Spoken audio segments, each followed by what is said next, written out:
So Sam, in conjunction with BMW, as you know, the fans have voted, and you've been voted Teammate of the Month for your contribution on and off the ice and in the room. And I'm proud to give you the keys to a nice car to drive for a month. Thanks for voting. Yeah. Appreciate it. All right, Sam, well, first Teammate of the Month, first ever. Just a fan vote, a little bit extra special. What does it mean to get this honor? It's good. It's exciting. It's always nice to get some recognition from the fans. So it's a nice touch and a nice vehicle to drive for the month. Brand new BMW, new car smell. Do you love that smell? I love it. Yeah. It's tough smell to beat. We're doing some laps here at Amaranth Bank Arena. You already feeling pretty comfortable? You've only been in the car for a minute here, but it seems like you're already pretty comfortable. Real smooth. Amaranth Bank's a perfect spot to Arena's a perfect spot to open up. The car, so excited to get it going. We got a DRS over right here. This is that one. Stretching the legs a bit. But Sam, you talk about teammates. You've been in this league, about a decade now. What makes it a good teammate in the room, on the ice, off the ice? I think just commitment to the team. Fortunately, we have a lot of that. Guys buying into to what we want to accomplish and kind of accepting and embracing a role. And, like I said, we have that in bounds in our locker room, so it's a nice touch. You've already had a nice career, still a lot to go, but like I said, about 10 years in the league at this point. Is there one or two teammates maybe from the past that really made an impact on you? You kind of carry with you every day, something they've given you? Absolutely. Kyle Oposo is the first guy that comes to mind. He came into Buffalo my second year in the league. He's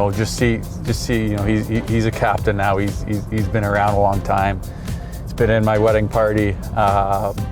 To see how he conducts himself not only at the rink but away from it, and with his kids, with his wife, is something that I've learned a lot from. So, he's someone that certainly sticks out.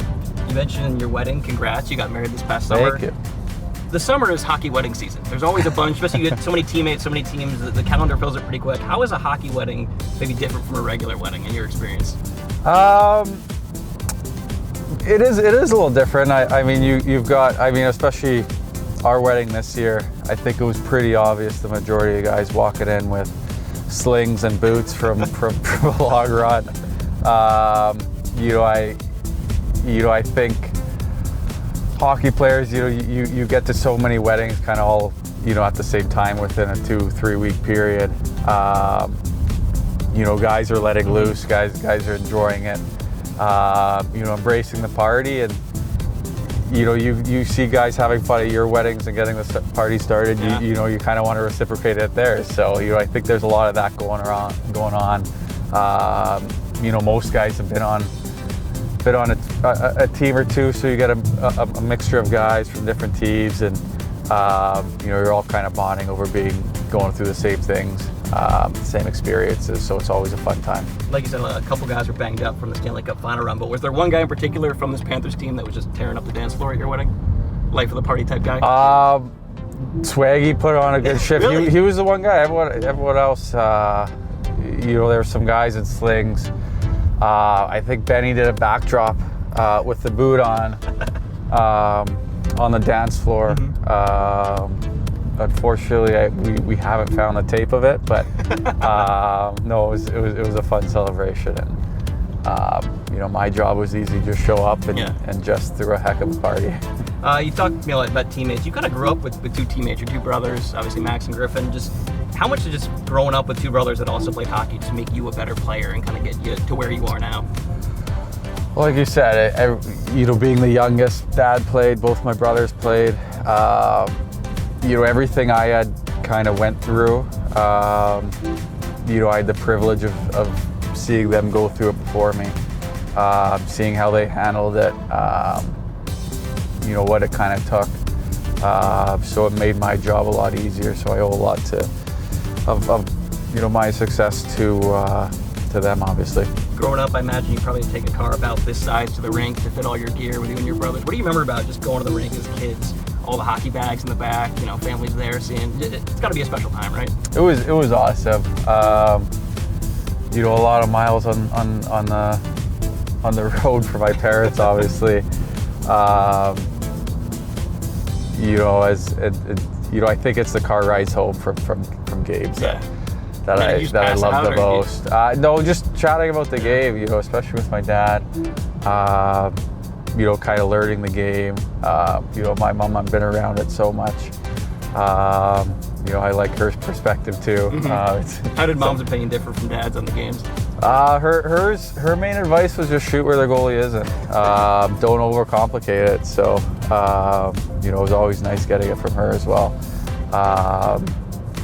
But, you know, the thing I miss the most is probably, both my brothers are retired now, but my first couple summers in the league when they were still playing professionally, you know, working out, going to work out in the morning, we were all, you know, for the most part, and in COVID, living under one roof with my parents, and, you know, we're all carpooling to the gym, to the rink. You know, had some pretty good times throughout those summers. And kind of looking, like you said, shooting where the goalie isn't, your mom, great advice. It's working for you this season, just hottest start of your career. What's going right now for you, and does it feel different on the ice, just when you're on a heater like this, mentally? You know, it feels different. You know, I haven't really had a start like this. You know, I've usually been able to find it a little bit later in the season. So it's a nice change to have it early on. You know, when you're playing confident, when things are going right, you know, you can find that zone easier, and you know, everything feels a little bit easier.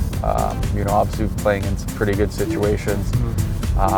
Barkey, Roddy, we're finding some good chemistry. You know, but there's always things to work on. There's always things to improve on. Obviously, special teams.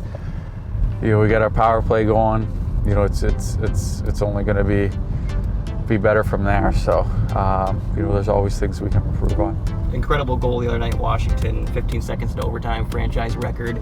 What is it like driving home after you have a moment like that or a game like that? Obviously, we flew back, we got home around 3 a.m., but that drive to your place, obviously a little tired, but are you still running high from that? What does it feel like to kind of just live in that moment? That one, just trying to stay awake and get home safely. That was a long day, a long night. You know, it's always a good feeling. You know, showing up to the rink the next day. You know, after a good performance is a heck of a lot better than after a poor one. In terms of going to sleep, I imagine the drive is just crazy. Honestly, bad games, you know, I think a lot of guys feel this, but bad games are easier to sleep after than some good games. You know, you kind of try and relive it. You're on that high, you know, but at 3 in the morning when we got back to bed, it wasn't too difficult to forget about it and move on. What's the drive to the rink like for you for game days? Obviously, it's a little bit of a commute coming out here. You have maybe 30 minutes. Is that kind of when you get into game mode a little bit? Are you cranking the tunes? I think so. You know, Buffalo was a little bit different, living 20 seconds from the rink. A little bit different commute. It was one thing I was a little bit more worried about coming here, was spending all that time in the car. Yeah. It does not take long to get used to it. You know, I think it's benefited me a little bit. You know, you can decompress you know, after games, you know, before you get home a little bit and like kind of leave it in the car. When you get in the car, what music you put on to kind of I don't know. I kind of mix it up. By the way, we're racing now. We got a car in front of us. I know, this is perfect. Maybe a little Zach Bryan right now. A little Noah Kahan kind of post game. Guys like that, just to kind of settle it down and relax. As we kind of come towards our last little lap here, it's November. It's almost December. Looking out the window, I think it's maybe 85 and sunny right now. Best time of the year. Can't say that everywhere. You've been here. This is your 3rd season. How much are you just enjoying hockey in Florida? Does this just feel so normal to you now? Nothing better. Yeah. You know, I'd always wondered, kind of first couple years in the league, you know, how guys do it. How guys wear flip-flops to the rink every day, wear shorts and a t-shirt.